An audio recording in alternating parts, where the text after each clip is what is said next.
అంటే ఇంట్రెస్టింగ్లీ ఇదే టైంలో ఒక రీల్ రౌండ్స్ చేస్తుంది పాతది. బాహుబలి టైంలో మన రమ్యకృష్ణ గారి పాత్రని శ్రీదేవి గారికి ఆఫర్ చేశారని రాజమౌళి గారు చెప్పారు ఇది ఓపెన్లో ఒక ఇంటర్వ్యూలో.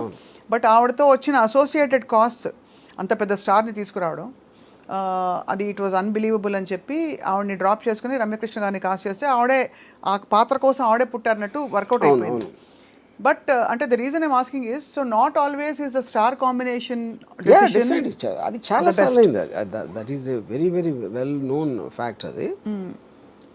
సో ఇప్పుడు మీరు సినిమా స్టార్ట్ అవ్వకముందుకున్న డెసిషన్కి సినిమా ఫైనల్ ఎఫెక్ట్ ఇప్పుడు చాలామంది శ్రీదేవి గారు ఉంటే అంత వర్కౌట్ అయ్యేది కాకపోవచ్చు అని అంటారు ఇప్పుడు, ఎందుకంటే ఆవిడ ఎఫెక్ట్ చూశారు కాబట్టి, ఆల్రెడీ ఫినిష్డ్ ఎఫెక్ట్ చూశారు కాబట్టి you know. Yeah.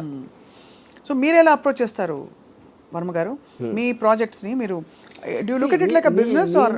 I have never done film on both cases. నాకు ఎక్సైట్మెంట్ కలిగించిన సబ్జెక్ట్ లాగా నేను చేశాను. ఇప్పుడు ఫర్ ఎగ్జాంపుల్ నేను ఇప్పుడు శివ ఉందనుకోండి, ఆ రోజుల్లో అంటే ఎగ్జాక్ట్గా నేను చెప్పలేను కానీ హాఫ్ ఏ ఉంటుంది. ఇది మామూలుగా అన్నపూర్ణ స్టూడియోస్ ఖర్చు పెట్టే ఆ టైంలో నేను అది బడ్జెట్ తగ్గించాలన్న ఉద్దేశం కాదు. ఆ సినిమాకి అంతే.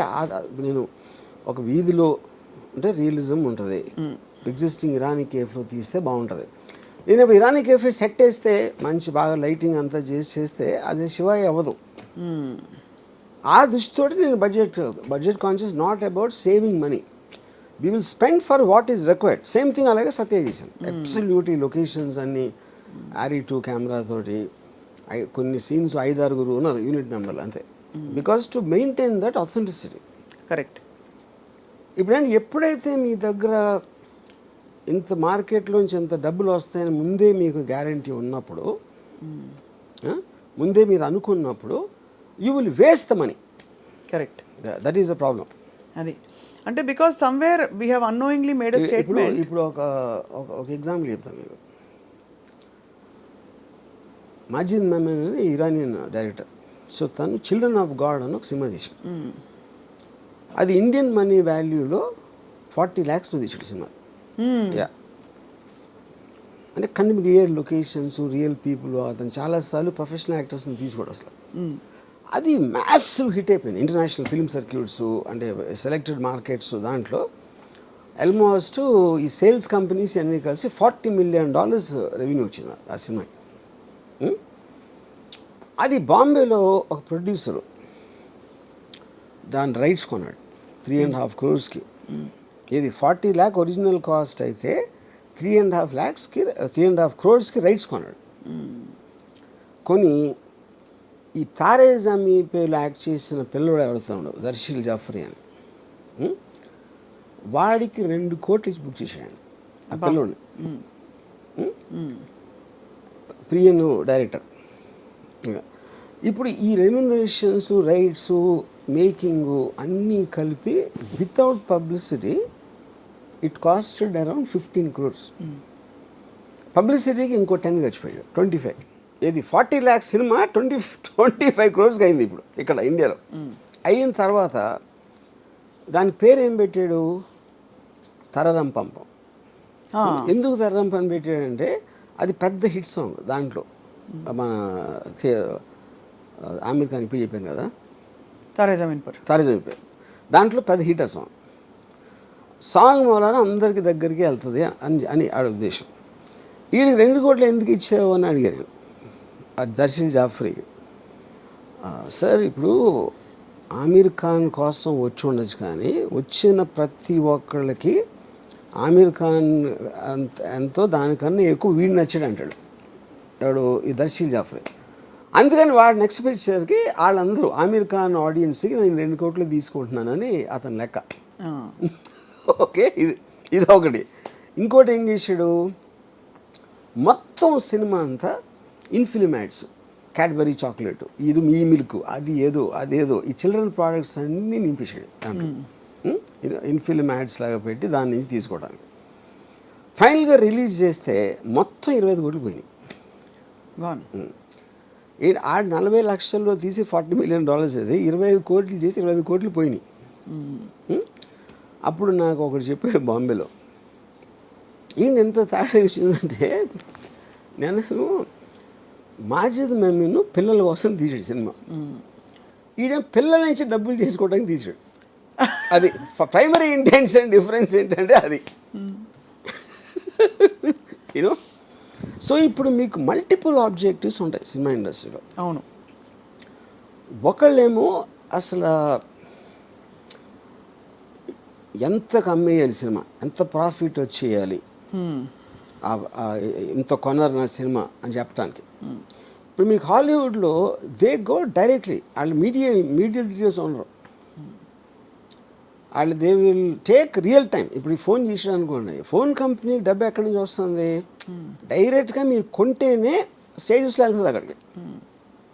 So the product has to work in any manufacturing థింగ్లో. ఫిలింలో ఏంటి, మీరు బయ్యర్ కోసం తీస్తున్నారు, అంతే కదా. బయ్యర్ కోసం తీసినప్పుడు వాడు మనకి ఎంత ఇస్తాడు, వాడిని ఇంప్రెస్ చేయడానికి అనేది ఎక్కడో సబ్ కాన్షియస్గా that becomes a bigger point than the actual film. మర్చిపోతారు చాలాసార్లు. అవును, ఫిల్మ్ ఏం చేస్తున్నాం అని. కరెక్ట్. అంటే honesty in a certain way. Honesty అంటారు కదా. అంటే అందరికీ జనాలు నచ్చాలి ఉంటుంది, అది కాదు. But you can forget and easily divert your attention from the main point. మీరు అసలు స్టోరీ ఎందుకు చేస్తున్నారు అని మీకు ఫస్ట్లో అన్న ఇంట్రెస్ట్ ఇంటెన్షన్ నేను చెప్పేది. If it gets carried away అది చివరికి వచ్చేవారు మీకే తెలియదు, అందరికీ. నేను కూడా దాంట్లో కొంచెం చేయి దాటిపోతుంది.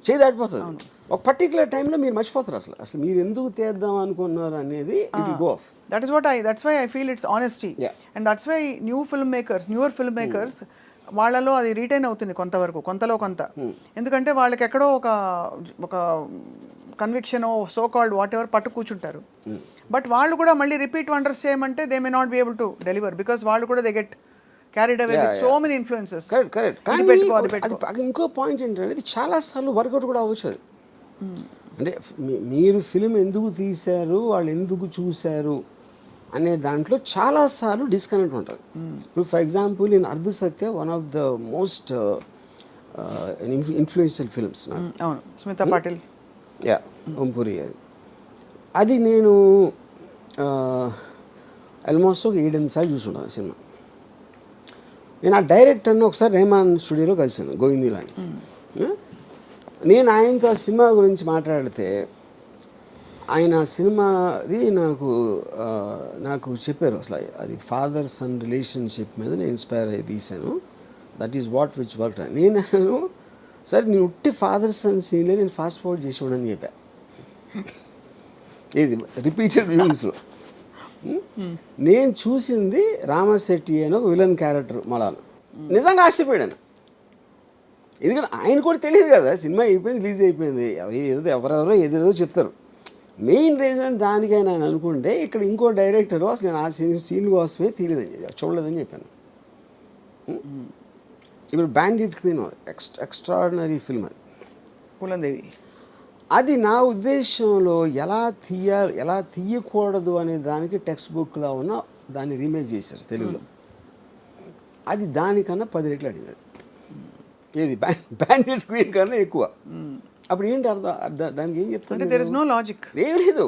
అంటే అది నా సెన్సిబిలిటీ అంతే, లాజిక్ ఉంది.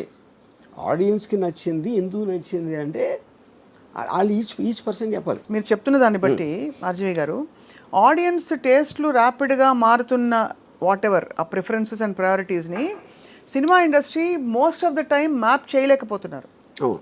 మ్యాప్ చేయలేక కొన్ని సినిమా ఇండస్ట్రీకి లీస్ట్ తెలుస్తుంది యాక్చువల్గా, ఎందుకంటే లోపల ఉన్నారు కాబట్టి. అవును, ఆడియన్స్ మధ్యలో ఉన్నవాడికి రిలేటివ్గా ఎక్కువ తెలియడానికి ఛాన్స్ ఉంది. రిలేటివ్లీ అది కూడా ఫుల్గా కాదు, ఎందుకంటే ఆడియన్స్. నేను విజయవాడ నుంచి వచ్చి నేను హైదరాబాద్ మన అనుపూర్ణ తిరుగుతున్నప్పుడు ఇళయరాజా ఎంత పాపులర్ అనేది నాకు స్టూడెంట్గా ఉన్నప్పుడు తెలుసు. ఎందుకంటే మేము షాపులకి వెళ్ళి రికార్డ్ చేయించుకున్నాను క్యాసెట్లో. అక్కడ ఇళయరాజాకి సెపరేట్ బుక్ మెయింటైన్ చేసేవాడు. మిగతా చక్రవర్తి ఇది అది అందరూ కలిపి ఒక బుక్ ఉండే, ఇళయరాజా గారికి ఒక సెపరేట్ బుక్ ఉండేది. అది నేను చెప్తే అనుకున్న షాక్ అయిపోయాడు, వాళ్ళకి తెలియదు అసలు ఇళయరాజా అంత పాపులర్ అని. దానికి కారణం ఏంటంటే ఈ పెద్ద సినిమాలన్నీ కూడా మోస్ట్ ఆఫ్ దెమ్ చక్రవర్తి గారు వీళ్ళు చేసేవారు. ఈ వంశీ గారి ఇలాంటి అంటే ఒక లో బడ్జెట్ సినిమాలు అన్వేషణ ఇలాంటివి వచ్చి ఆ టైంలో ఏదో బాగానే ఉందంట. ఇప్పుడు దాని కలెక్షన్స్ అంటున్నారు కానీ మ్యూజిక్ జనాల్లో ఉన్న పాపులారిటీ గురించి తెలియదు. తెలీదు. సో అప్పుడు నేను శివాకి ఇళయరాజా అని ఇన్సిస్ట్ చేస్తే చాలా కష్టమయ్యేది. అంటే చక్రవర్తి ఉన్నారంటే వాళ్ళు ఇళయరాజా అంటే అలా ఉండేది మాట బేసిక్గా. అదే అదే అదే అప్పుడు ఎందుకు అది లోపల ఉన్నప్పుడు వాళ్ళ వ్యూ పాయింట్ వేరు ఉంటుంది పబ్లిక్లో ఉన్నదానికి. మీరు అప్పటికి బయట ఉన్నారు కాబట్టి మీకు తెలిసింది అది. ఎప్పుడైతే నేను లోపలికి వచ్చానో నాదే పరిస్థితి. మీరు at least you know you have been, మీరు నచ్చిన సినిమా అది ఏమైనా అవ్వని అనే ఒక నాకు వచ్చింది అది. నేను ఇంటెన్షన్తో నేను హిట్ అయిపోవాలి, డబ్బులు సంపాదించాలి, నాకు అవార్డు వచ్చేయాలి అలా అని నేను ఎప్పుడు సినిమా చేయలేదు. అది నా పర్సనాలిటీ ట్రేట్ అంతే. అది తప్ప ఒప్పని కూడా అంటలా. యా. సో ఇప్పుడు ఒక చిన్న జోకే ఇచ్చాం మీరు పర్మిషన్ ఇస్తే. సో ఆర్టిఫిషియల్ ఇంటెలిజెన్స్ అడిగితే స్త్రీ ఎందుకు ఆడింది అని అది ఇచ్చిన ఆన్సర్ ఏంటంటే దేశం అంతా ఆర్జీవీలా మారిపోతుందని. ఎందుకు ఆర్జీవీ స్త్రీని బాగా చూస్తారు కాబట్టి. అందులో స్త్రీ అందుకే నేను జోక్ అని చెప్పాను సార్. అదే కాదు, నేను ఎలా స్త్రీనో చూస్తాను అలాంటి స్త్రీ లేదు దాంట్లో ఫస్ట్. ఓహో అయితే ఈ టాపిక్ ఎక్కడతో మరి ఆ జోక్ని. బట్ సీరియస్లీ ఇట్స్ యాక్చువల్లీ మీరు అన్నట్టు ఇట్ ఇస్ ఛాలెంజింగ్. అంటే ఇప్పుడు ఫిల్మ్ మేకర్స్కి చాలా it's a lot of pressure, especially ఒక దారుణమైన పెద్ద సినిమా తీసేశాక ఇంకా తర్వాత ఇప్పుడు గద్దర్ 2, యానిమల్, స్త్రీ 2, ఇంత వేరీడ్ ఫిల్మ్స్ అసలు ఒకదానికొకటి సంబంధం లేకుండా అంత బ్లాక్ బస్టర్స్ అవుతున్నాయంటే దాని అర్థం ఏంటి? జనాలు ఏదైనా చూస్తారు. అప్పుడు ఏదైనా చూస్తారని మనం అనుకుంటే ఏం చూస్తారో తెలియదు అనేది ఫాలో అవుతుంది. అంతే. అప్పుడు ఇంకా మనం అనుకున్నది మనం కన్విక్షన్తో చేయటం తప్పిస్తే there is no other choice for anybody. There's no correct, there's no other choice. After that it's about the figures. Correct. ఏ కాస్ట్లో తీయాలి, అవి ప్రాక్టికల్ డెసిషన్స్, అది viability, practical decisions and all that. But ఏదేమైనా మన కన్విక్షన్ని దాటి వెళ్ళి తీయడం వల్ల అది ఛాన్స్ ఆఫ్ హిట్ అవ్వడం ఉండొచ్చు కానీ but there are more chances you'll fail because you are carried away in a lot of noises which is not your own voice. అంతేనా? యా. So interesting. మీరు స్త్రీ 2 ని ఇప్పుడు మీ 2గా మార్చి మేము వెళ్ళి చూస్తాం సినిమాని. అది నేను చూడలేదు ఇంకా. But the point is there is a paradigm shift in terms of. మీకు రాజ్ కుమార్ ఫ్రెండా sir? I know him. You know him.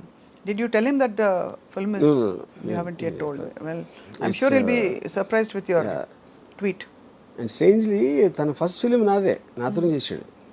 Oh. He has some 3-scene role in Run. Yeah. కానీ ఇక్కడ అగైన్ ఐమ్ టెలింగ్ యూ, ఇది రాజ్ కుమార్ రావుకి సంబంధమే లేదు. ఇది కానీ 10 రోజులు అనుకున్నాడు కదా. ఫిలిం అనేది జస్ట్ ఇప్పుడు ఇంకోటి ఇలాగ ట్రైలర్ అన్నారు కదా, ట్రైలరు ఎందుకు అసలు ఏం చూస్తారు ట్రైలర్లు అనేది. ఇప్పుడు చాలా సినిమాలు మీకు 20 million వ్యూస్, 30 million వ్యూస్ వస్తాయి, సినిమాకి ఎవడు రాడు. అప్పుడు అక్కడ ఒక లాజిక్ ఏంటంటే ఇంతమంది చూశారు కాబట్టి వాళ్ళందరూ వస్తారు అని మనం అనుకుంటాం. అంతమంది చూశారు కానీ వాళ్ళు చాలామందికి నచ్చలేదని అప్పుడు అర్థమవుతుంది. అంతేగా. ట్రైలర్ చూడటానికి నచ్చడానికి డిఫరెన్స్ ఉంది కదా. Akshay Kumar highest paid actor in the country అంటారు, నిజమా sir? Akshay Kumar no, it's not more than Prabhas. Prabhas is highest paid. Prabhas I think would be the highest. నాకు సరిగ్గా ఎగ్జాక్ట్గా తెలీదు but I would believe. Yeah, because దానికి వన్ ఆఫ్ ద రీజన్స్ ఒకటి films, రెండు దానికి మల్టిపుల్ లాంగ్వేజ్లో మార్కెట్ ఉంటుంది కదా, which Akshay Kumar won't have. Correct, that's true, that makes sense. Yeah, తప్పకుండా ఈ డార్క్ కామెడీ అండ్ సో ఇప్పుడు హారర్ కామెడీలు విపరీతంగా తీయటం మొదలెడతారు ఇప్పుడు అందరూ. ఇప్పుడు చక్కగా చేతులు కాదు ఇప్పుడు. అంటే మీకు any success is always followed immediately. Yeah, so ఇప్పుడు ఒక మొత్తం ప్రొడక్షన్ ఆఫీసెస్ అన్నిటిలో ఒక డార్క్ గ్లూమీ లైటింగ్, ఎందుకంటే ఆ టోన్లో తీసేది ఇది. ఓహో, స్త్రీ 2 లైటింగ్ టోన్ అది. మొత్తం లైట్లు హరిపేసి బ్లూ లైట్ వేసుకుని నాలుగు వేస్తారు. ఏంటి నాలో లేనిది అమ్మాయిలో ఏముంది అని ఆలోచించినట్టు నా సినిమాలో లేనిది ఆ సినిమాలో ఏముంది అని అందరూ ఆలోచించుకుంటూ ధ్యానం చేసుకుంటూ కూర్చోవాలి. నేను యానిమల్ గురించి చెప్పినప్పుడు సందీప్ అంగకి చెప్పాను, మొత్తం ప్రొడక్షన్ ఆఫీస్లో మీ డిస్కషన్ రూమ్ ఉంటుంది కదా, ఆ డిస్కషన్ రూమ్లో డెసిషన్స్ తీసుకుంటారు. స్టోరీ ఏంటి, ఎలా ఉండాలి, ఇలాంటివన్నీ జరుగుతూ ఉంటాయి. అప్పుడు వేరే వేరే వాళ్ళు వస్తారు. వచ్చినప్పుడు అందులో ఒక పెద్ద మాస్టిఫ్ కుక్క ఉందనుకోండి. ఇప్పుడు మీ కుక్క అంటే మీకు కంఫర్ట్ ఉంటుంది. ఆ బయట నుంచి వచ్చే వాళ్ళకి ఇంత పెద్ద కుక్క ఇది ఏమైనా చేస్తుందా, గబుక్కుని కరుస్తుందా అనే ఒక టెన్షన్ ఉంటుంది కదా. ఆ టెన్షన్లో కూర్చుని దాని మూమెంట్స్ గమనిస్తూ ఉంటారు. ఇటు ఒకటి తిరుగుతూ ఉంటుంది. అలా గమనిస్తున్నారు అయితే. అది అలాగా యానిమల్ అనే సినిమా అది చేస్తాను నేను ప్రొడక్షన్ ఆఫీస్లో. అంతే. వీళ్ళు ఏం డిస్కస్ చేసినా యానిమల్ తిరుగుతూ ఉంటుంది వాళ్ళ మైండ్స్లో.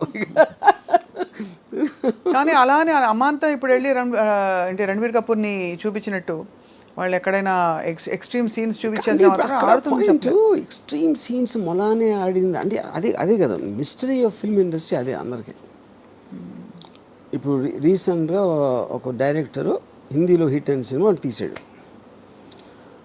దాని కమర్షియల్ ఎలిమెంట్స్ పెడితే ఇంకా బాగా ఆడుతుందని తన ఉద్దేశం. చాలామంది ఏమంటున్నారు, అది పెట్టిన మూలనే మొత్తం స్పాయిల్ అయిపోయింది అంటారు. కానీ అది అయిపోయిన తర్వాత చెప్పొచ్చు ఎవరైనా, ఎవరికి ఇష్టం వచ్చిన వాళ్ళు చెప్తారు. మరి ఆ టైంలో తను అనుకున్నది. ఇంకోటి సినిమా అనేది ఎప్పుడు ఒక్కడి మళ్ళీ అవ్వదు కదా. అవును, హీరోకి నచ్చింది, కనుక ప్రొడ్యూసర్స్ నచ్చింది, ఇక్కడ అందరూ కలిసి యాక్సెప్ట్ చేసిన తర్వాతే కదా జరిగేది. అది ఏ సినిమా కూడా ఒక్క డెసిషన్ అవ్వదు ఇప్పుడు అంత ఈజీగా, యూనో. సో అప్పుడు ఒకవేళ హిట్ అయిపోయింది అనుకోండి, ఇది అది భలే పట్టాడు రా ఫోన్లో, ఉన్నదాన్ని బెటర్ చేసాడు అంటారు. ఇప్పుడేమో ఉన్నదాన్ని చెడగొట్టాడు అంటారు అందరు. అది పాయింట్. సో దీనికి మనం టైటిల్ కార్డ్ మార్చి స్త్రీ 2 ఆ రాజ్ కుమార్ రావు థ్రిల్లర్ అని వేయాలి. అంతేనా? I'm just kidding. అంటే that's how he must be feeling or most people must be feeling.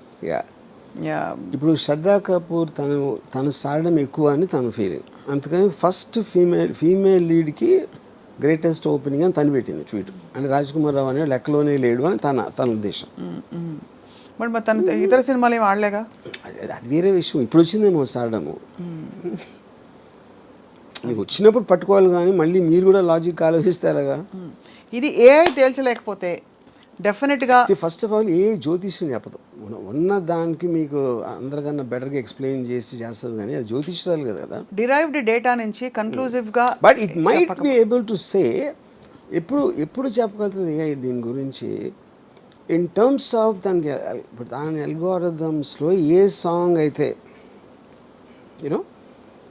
ఇప్పుడు నెట్ఫ్లిక్స్ వీటిలో కూడా ఈ మధ్యన they are using artificial intelligence to select the content. అవును, అదేం చేస్తుందంటే పారామీటర్స్లో ఏమేమి స్టోరీలో ఉన్నాయి జానర్ వైజ్గా, దీని వైజ్గా, దాని వైజ్గా అది స్టడీ చేసి దానికున్న ఎంత బేసిస్లో ఎలాంటి సినిమాలు ఎక్కువ, ఎలాంటి సీన్లు ఎక్కువ చూస్తున్నారు, ఏ యాక్టర్ని ఎక్కువసేపు, ఇదంతా క్యాలిక్యులేట్ చేసి చెప్తుంది. అలాంటి చూసి చెప్తుంది. కాబట్టి AI is only derived data. But ఇవాళ మీరు నేను చూడండి, నార్మల్ న్యాచురల్ యావరేజ్ ఇంటెలిజెన్స్ అంటే మీరు కాదు నేను, ఇవాళ ఒక సినిమా గురించి గంటసేపు మాట్లాడాం, AI I'm sorry I cannot answer that అంటుంది. కాబట్టి మనమే గొప్ప. ఎందుకంటే స్పెక్యులేషన్ చేయదు, అది పాయింట్. రైట్, మన హ్యూమన్ బీయింగ్ స్పెక్యులేట్ చేస్తారు. ఏమంటుంది conspiracy theories. But it's always interesting to talk about Indian cinema. ఇంత కాంప్లెక్స్ స్కేప్లో I mean we have so much of activity happening. ఒక బలగం ఆడేస్తుంది, హిట్ అయిపోతుంది. ఇంకో పక్క ఇంకేదో శ్రీదేవి ఏదో జ్యూస్ సెంటర్ బేబీ ఒకటి ఆడేస్తుంది. ఇంకో చోట కల్కి లాంటి మ్యామత్ ఫిల్మ్స్ వస్తున్నాయి.